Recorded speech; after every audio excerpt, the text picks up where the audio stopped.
Today is Tuesday, Parashat Beshalach. Today there is a segula on Tuesday of the week of Parashat Beshalach. To read the parasha, the portion in the Torah that has to do with the man, Parashat Man. The manna is the food that fell from the sky and fed the Jewish people in the desert for 40 years. And the introduction to this portion, the pasuk says, "Vayomer Hashem el Moshe," and Hashem told Moshe, "Hineni mamtir lachem lechem min hashamayim." I'm going to bring down bread min hashamayim from the skies. Ve'yatza am velaketu, and the people will go out and they will gather devar yom beyomo. Every single day they will gather their need for that day. The manna food for that day daily will fall, and daily they will collect it. Lema'an anasenu. So I will put him to test. I'll put the people, the Jewish people, to test. Hayelech betorati imlo. Will he follow my Torah or not?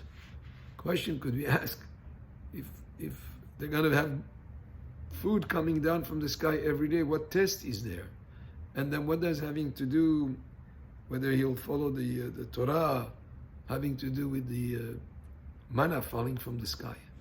So Rashi explains, Im yishmeru mitzvotateluyot bo, whether they will observe the mitzvot that are connected to the manna, shelo yoteru mimenu, that they will not leave whatever, in other words, they will not gather a lot to have more left over for the next day. The manna will fall every day. You don't have to gather more than you need for that day, because tomorrow there's going to be more manna falling. So that the idea, if you have more left over for the next day, you will rot.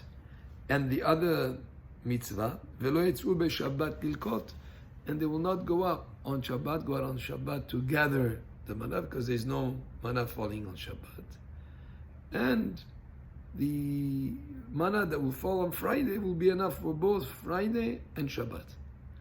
So the test that the Jewish people will have with the manna falling every day from the sky is, number one, to have bitachon, to have faith in Hashem, to trust Hashem, that the same way that He provided today manna, He'll provide also tomorrow. And therefore, you take whatever you need for today, and there is no need to add more so that you'll have more extra for tomorrow, because tomorrow there's going to be more coming down from the sky, and have the trust and faith in Hashem. So that's number one.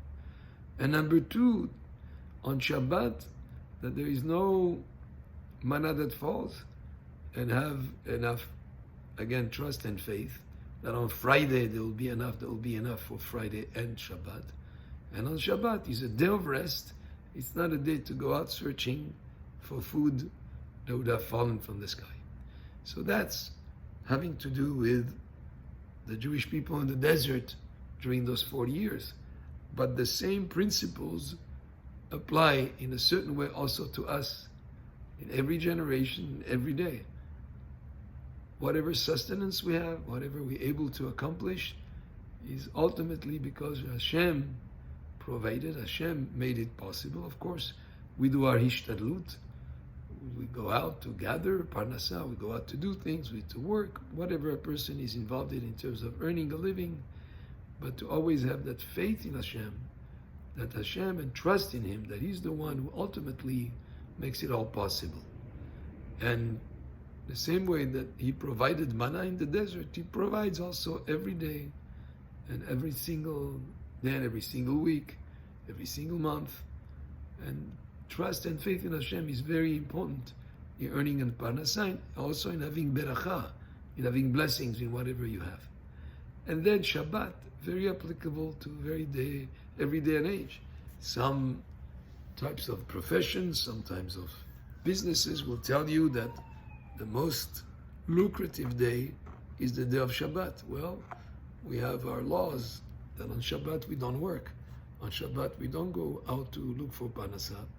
And if a person earned on Shabbat any profit or any benefit, there is no beracha in that money, there is no beracha in what is earned on Shabbat. And a person should observe the laws of Shabbat and with these observance of those laws, Hashem will give him more blessings in whatever he earns. And therefore, this test that Am Yisrael were put to in the desert with the manna falling is also a test that is applicable, and also to understand that Hashem provides for each and every person on a daily basis, and parnasa is something that a person should ask for quality in terms of beracha, more important than even quantity. And these are some of the lessons from the parasha of this week of Parashat Haman. And then again, there is a segula for having good parnasa to read Parashat Haman, twice the pasuk in Hebrew and once the pasuk in Aramaic. Baruch Adonai le'olam, amen ve'amen.